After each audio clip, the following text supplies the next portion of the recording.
And here's our preparation. Everything is about equigingival, some areas subgingival.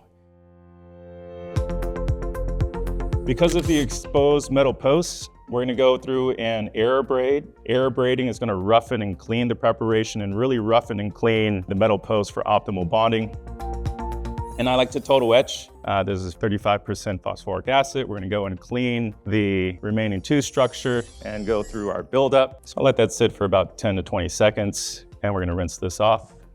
The bonding agent we use in our practice mostly is 3M Scotch Bond Universal. With any bonding agent, make sure you scrub it in really, really well. Scrubbing in will allow these resin tags to infiltrate the open dental tubules, forming a better hybrid layer. Make sure you air thin and aspirate and really get the solvents in your bonding agent to really be free from any movement. You want to evaporate those solvents for optimal bond.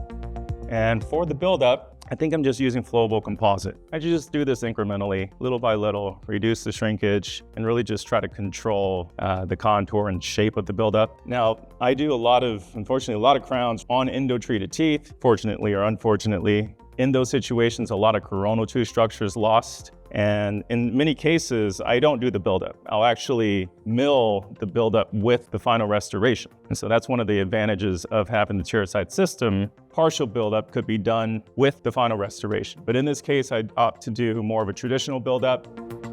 And for the burs, round-ended tapered diamonds. Round-ended tapered diamonds are gonna allow for a nice chamfered margin.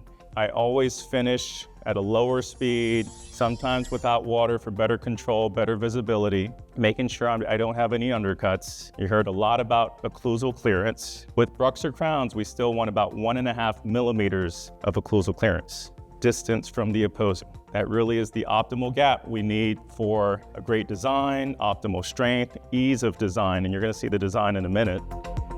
I like to use a perio probe along the margins, feel an apical stop. Perio probe's about 0.5 millimeter in diameter. I know I've achieved at least 0.5 millimeter when I have that apical stop. Work my way around the prep, gives me tactile feedback on how smooth and continuous the margin is. If I feel any roughness or choppiness, I'll go back to the margins, slow it down, smooth it out. And here's our preparation. Everything is about equigingival, some areas subgingival.